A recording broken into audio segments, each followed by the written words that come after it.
El periodismo independiente vale la pena porque con él fiscalizamos al poder y generamos conciencia social. Es un ejercicio de ciudadanía y democracia. Aún en las peores circunstancias, mostramos fortaleza y convicción. Por eso, hacer periodismo independiente vale la pena.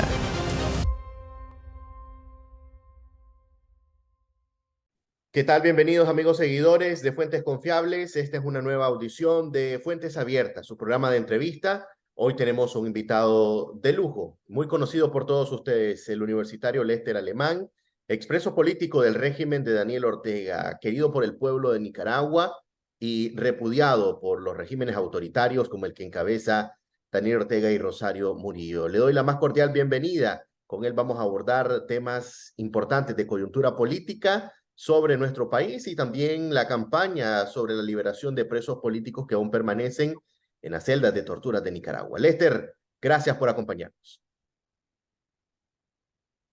Muchas gracias, Marcos, por la oportunidad. Ahora también a quienes nos sintonizan desde Fuentes Confiables. Y definitivamente estamos en una situación eh, difícil, hablarnos por estos medios y saber que estamos fuera de Nicaragua, pero con mucha esperanza de que vamos a regresar y con mucha esperanza de que cada esfuerzo diario es para hacer de Nicaragua un país que nos dé la oportunidad como jóvenes y como ciudadanos en general para poder vivir en paz y que no tengamos que lidiar con un régimen como el de Ortega. Y te agradezco una vez más la oportunidad y sobre todo el servicio, tu profesión y los riesgos que también conllevan para poder defender la verdad y el periodismo en Nicaragua.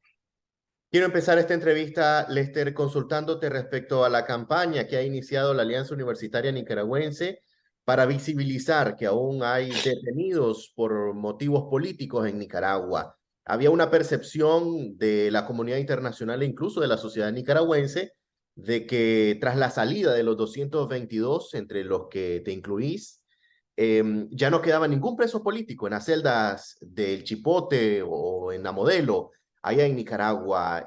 ¿Por qué deciden ustedes reactivar, digamos, esta campaña? Tengo que aclarar que no es primera vez el hecho de demandar la liberación de los presos políticos, más cuando eh, entristece leer el última hora de que un joven más ha sido detenido o que una ciudadana en general fue detenida de su casa, etcétera, o que regresó a Nicaragua y la policía inmediatamente llegó y le secuestró. No, lo hemos hecho de manera permanente, pero nos preocupa y esta es también una alerta nacional e internacional porque en Nicaragua hay presos políticos. Hoy la lista estamos contando más de 80 personas que tienen historia, Marcos, tienen nombres, tienen familias que están sufriendo también esta separación injusta por este secuestro, y esto nos lleva a un compromiso permanente que es demandar su libertad. Después del 9 de febrero, no puede crearse la percepción de que fue suficiente la excarcelación y el destierro posterior de 222 personas. En lo absoluto.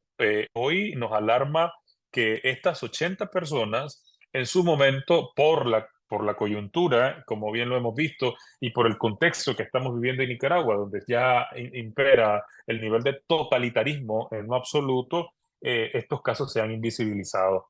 Hay nombres, hay historias, te repito, que debemos visibilizar y debemos hacer crear también conciencia alrededor de que sus familias están experimentando mayor alerta porque no podemos prescindir de que por ser 80 personas la comunidad internacional vea para otro lado. Y nos preocupa entonces que el sentido mismo de la estrategia de la dictadura de presentarte una normalidad a través de sus distintas prácticas haga ver que fuera de la frontera de Nicaragua se entienda que no hay más nicaragüenses presos por razones políticas, y por supuesto que sí. Y más aún cuando, además de ser joven, además de haber participado en una organización o haber colaborado de una u otra manera en los procesos cívicos y pacíficos del año 2018 y sus años que le siguen,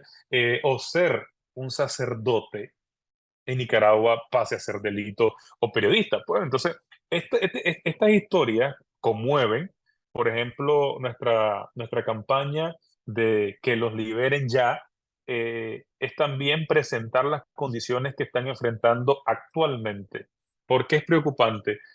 Ustedes van a encontrar en nuestras redes sociales, perfiles personales, lo que estamos es una denuncia permanente, no podemos quitar el dedo de renglón porque nos preocupa que se prolongue este encarcelamiento injusto de estos más de 80 nicaragüenses que están recluidos en la cárcel La Modelo, están en el sistema penitenciario ya, y las mujeres, por su parte, están en La Esperanza. Eh, Nos preocupa algo y es que, como ustedes han notado o van a irse informando un poco más a medida que los días avancen y a medida que con nuestros propios esfuerzos es una campaña desde aún en la que nuestra mayor invitación es a Nicaragua en general. No estamos buscando ningún tipo de rédito más que hacer esos campanazos de urgencia, por ejemplo, por el estado de salud de Eliseo Castro, al que yo hablé en nombre de Eliseo. No es esto bajo un sentido negativo. En todo caso, al final, el video está compuesto exactamente por la historia, pero lo digo yo, porque Eliseo no puede. Entonces, es decir, a nivel también de conciencia nicaragüense, es de preocuparnos lo que están enfrentando ellos en la cárcel.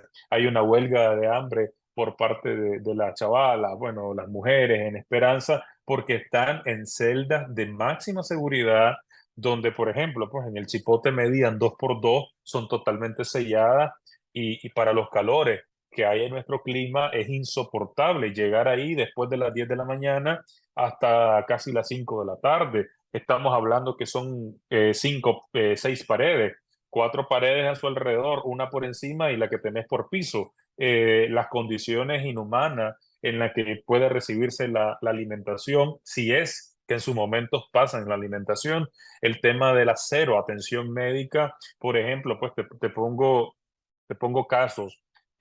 Después de las capturas siempre hay golpiza. Durante las capturas hay golpiza. Y cuando llega a estas instalaciones, te puede atender un médico, te mide la presión, te revisa las pulsaciones, el tema de la respiración, pero no hay ningún tipo de condición que alivie el dolor que pudiste experimentar también cuando te pegaron o algo así. Entonces, todo ese tipo de cosas provoca condiciones inhumanas que son las que se están enfrentando en este momento y ameritan cuanto antes visibilizarse. Y sobre todo, con esto concluyo esta parte de esta pregunta, que la comunidad internacional entienda de que no es suficiente la excarcelación de los 222 presos políticos del 9 de febrero. Es decir, no es suficiente que nosotros estemos hoy despatriados, desterrados, perdón, y apátridas. No, no es suficiente. Necesitamos que se haga de manera conjunta todos los esfuerzos necesarios para alcanzar la liberación y así también decirlo con todas sus letras, hablar de presión de manera unilateral sobre la dictadura de Daniel Ortega en Nicaragua, porque entonces ya hemos entendido, hasta la comunidad internacional, a eso me refiero, de que el idioma de Ortega pues, es a través de la represión y del autoritarismo. Por tanto, la comunidad internacional debe responderle no con paños tibios, sino de manera vehemente pues, y fuerte. ¿Estás hablando de sanciones? Definitivamente, no solo quiero hacer una salvedad, no es la campaña de los presos políticos únicamente lo que hemos estado impulsando. También estamos hablando de una campaña sostenida para hacerle ver a la comunidad internacional la efectividad de las sanciones sobre la dictadura de Daniel Ortega. Y por ello exigimos que no volteen ver hacia otro lado ni que se muestren indolentes ante la crisis que vive Nicaragua, porque consideramos de que las sanciones en esta etapa son necesarias para que Daniel Ortega se vea cada vez más aislado definitivamente. Sus socios económicos están en algunos momentos hasta prestándose a ser su abogado en organismos multilaterales a nivel internacional para abogar que Daniel Ortega deje de ser asfixiado por estas sanciones. Pero quiero decirte de que hablar de sanciones personales, como las que hemos estado viviendo en esta última etapa, no es suficiente. Hay que hablar también de presiones de manera multilaterales sobre la alcancía y la cartera de Daniel Ortega definitivamente y las formas en las que él está percibiendo en estos momentos el tema de su presupuesto para poder sostener las armas a través del Ejército, la Policía Nacional y su grupo de choque. Definitivamente el modelo de Ortega, además de la radicalización, está en poderse copiar de más plata, sostener su modelo de represión y creer que la comunidad internacional seguirá sancionando a su círculo.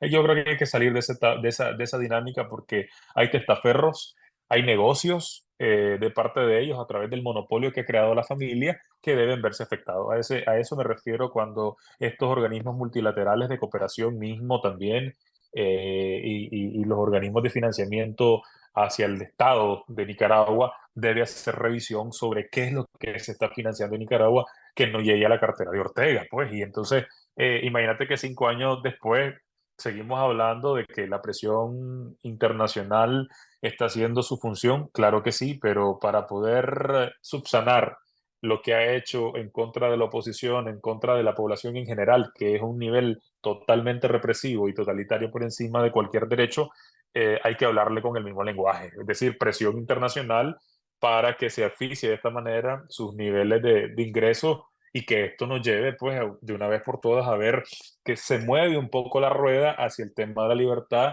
y hacia el tema de restablecer la democracia. De lo contrario, Ortega seguirá cómodo y más con sus aliados en Centroamérica, porque eso es lo que más nos preocupa. Justamente ese es mi próximo tema. Vos mencionabas la participación, el rol que pudiera jugar la comunidad internacional. Recientemente en la Organización de Naciones Unidas vimos una comunidad internacional dividida. Por un lado, el presidente Gabriel Boric siendo preciso y conciso en su discurso frente a lo que está ocurriendo en Nicaragua.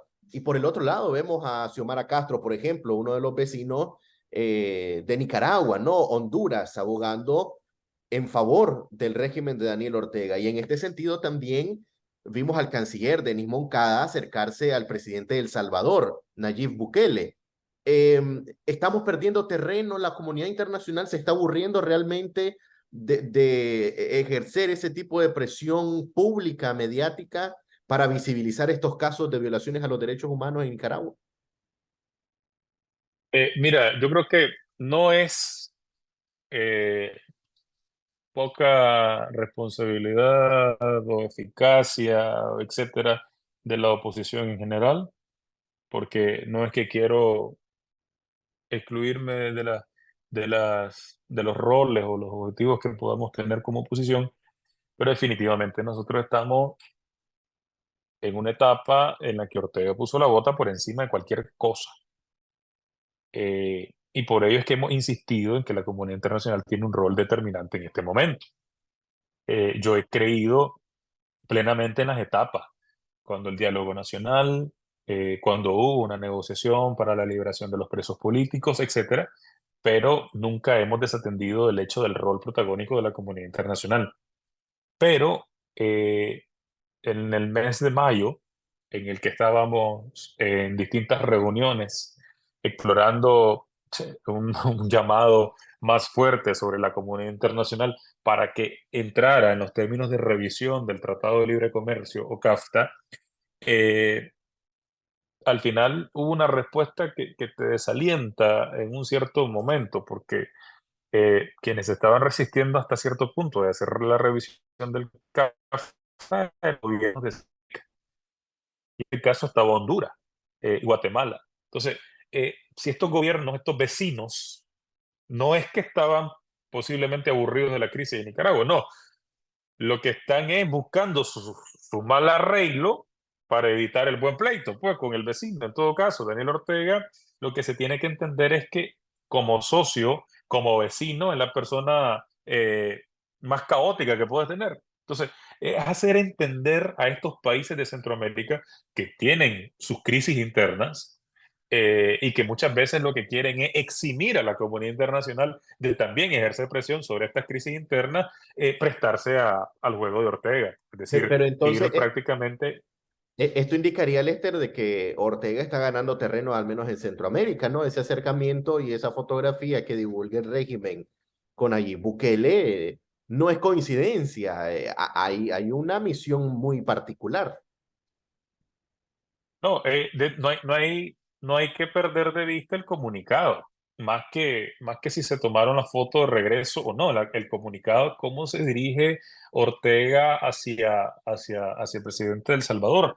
Eh, que en todo caso, yo me pregunto, ¿para qué gastar presupuesto en Moncada si tenemos una abogada? Pues ahí está anda la Xiomara dando discursos a favor de Ortega. Es decir, ya no, hay que evitar que Denis Moncada se fatigue, pues yendo a estas instancias multilaterales. Y lo tomo como chiste, pero te lo digo en serio. Es decir, Parece ¿para chiste, qué pero es gastar? anécdota, dice ahí, un dicho. Es decir, sí, es decir, ¿para qué gastar en esto si Ortega en Centroamérica estamos viendo que se está rodeando de un vecino muy cómodo, pero cabe destacar esto. Es decir, el comportamiento de Ortega contra Brasil, contra Colombia y contra Chile es exactamente quemando los puentes. Quemando los puentes.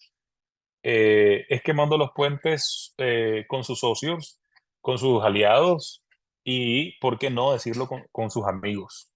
Esto nosotros lo revelamos en en el mes de mayo, la necesidad que teníamos para que Estados Unidos entrara en revisión del CAFTA a través de la violación a los derechos laborales, violación a derechos del daño ecológico que ha causado también la dictadura. Es decir, hay muchas causalidades por las que hay que revisar ese tratado.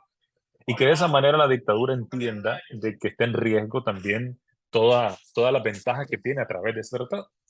Y ahí es donde nos hicieron saber de que una de las también luchas internas que habían es que algunos países en Centroamérica estaban en contra de. Posiblemente los vemos activos en alguna condena dentro de la OEA, alguna condena dentro de Naciones Unidas, etcétera, pero no en términos económicos. Y es porque entienden también que Ortega está sostenido por ese brazo. Es decir, la riqueza y los ingresos hacia el país sostienen a la dictadura. Por tanto, nosotros, aunque Ortega pueda hacer señales, podamos ver fotitos en los pasillos, o un juego de tragos, o un café, etcétera, nosotros no desatendemos la demanda también a nivel de Centroamérica para que estos gobiernos no puedan ser indolentes, sino que vean hacia Nicaragua como una crisis de derechos humanos. Esto no es un tema ideológico, porque ahí es donde muchas veces ves que se refugia cualquier gobierno o Estado para decirte no me puedo manifestar ante esto porque esto es un tema ideológico. Esto no es un tema ideológico. Esto es un tema de violación a los derechos humanos que está por encima de cualquier cosa. Ahora, Lester, vos mencionabas un poco el rol de la oposición que está en el exilio ahora en su mayoría o en su totalidad. Hay iniciativas, por ejemplo, como Monteverde. ¿Por qué no vemos esa supuesta iniciativa Monteverde como una opción realmente de unidad, de concentrar todas las fuerzas democráticas para enfrentar a Ortega? Empezó mal este Monteverde y podría terminar mal. ¿Qué opinión tienen ustedes respecto a esto? Bueno, aún como tal y yo de manera personal no formamos parte de esta iniciativa, exactamente porque no entendíamos en realidad el para qué si igual ibas a permanecer en la clandestinidad.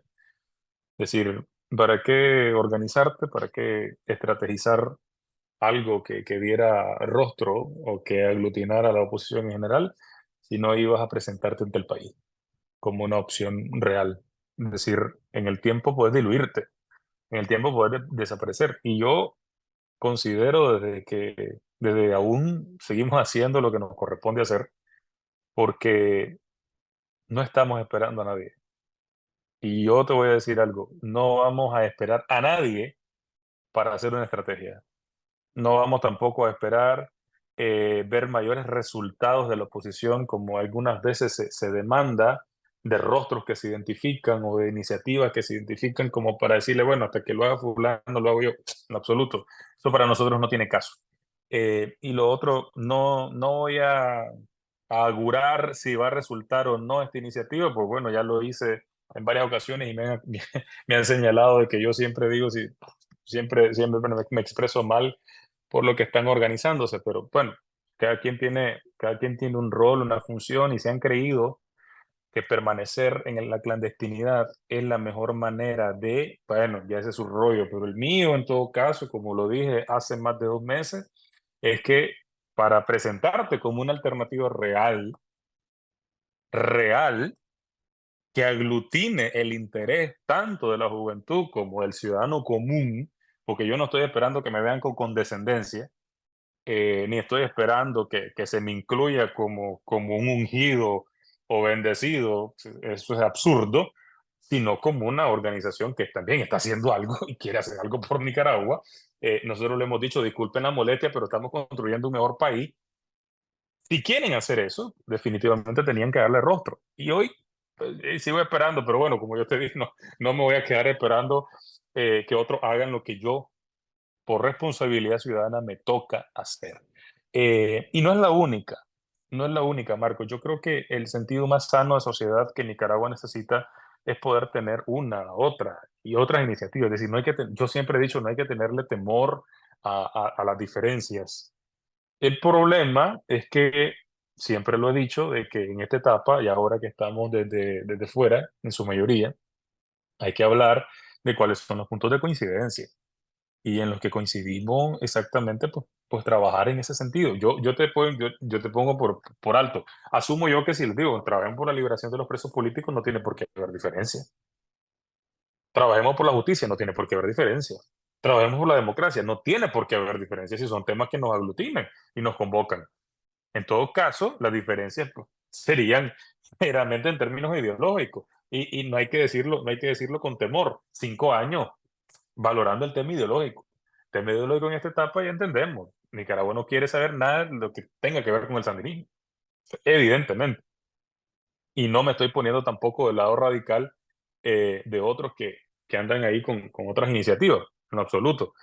Porque tampoco quieren saber de lo que es Somoza. Es decir, no se quiere saber de ninguno de los dos extremos. Superemos un poquito ese sueño trasnochado y veamos de lo que Nicaragua hoy está necesitando.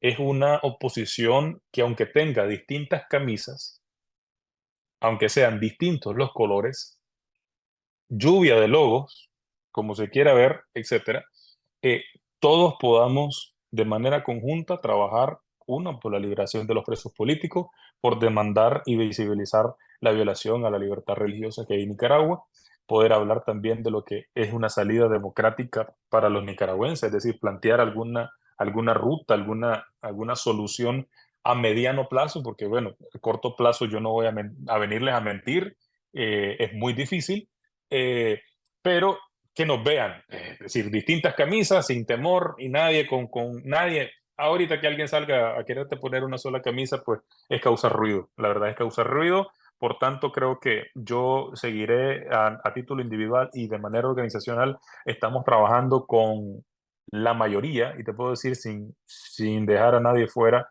de los movimientos estudiantiles, todos trabajando en el sentido de la visibilidad de los presos políticos, la denuncia permanente. Hemos establecido canales de comunicación con universidades en la región centro del continente para ver la posibilidad para restablecer estudios de los chavalos UCA que han quedado en el aire. Estamos planteando una iniciativa de coincidencia sobre un proyecto también de rol y participación joven en este caso desde el exilio, para organizarnos aún mejor en la forma de captación a jóvenes fuera de Nicaragua, para el involucramiento político, de capacitación, etcétera, de formación, porque ese es el espíritu, ¿no? Nosotros como jóvenes no nos vamos a detener, no hay nadie que te pueda decir que nos está coordinando, que está siendo el maestro de la orquesta, que tenga que ver con una iniciativa ajena a que no sea un joven. Entonces, esto no lo estoy haciendo de manera excluida, te lo menciono para que veas que nosotros no estamos en búsqueda de ponernos la misma camisa, pero sí el mismo objetivo. Y creo que eso debería ser replicado por el adulto. Pero bueno, cada quien anda en sus funciones y a nosotros nos corresponde lo urgente y lo importante de Nicaragua, y eso es lo que te puedo compartir a vos. El periodismo independiente vale la pena porque con él fiscalizamos al poder y generamos conciencia social. Es un ejercicio de ciudadanía y democracia. Aún en las peores circunstancias, mostramos fortaleza y convicción. Por eso, hacer periodismo independiente vale la pena.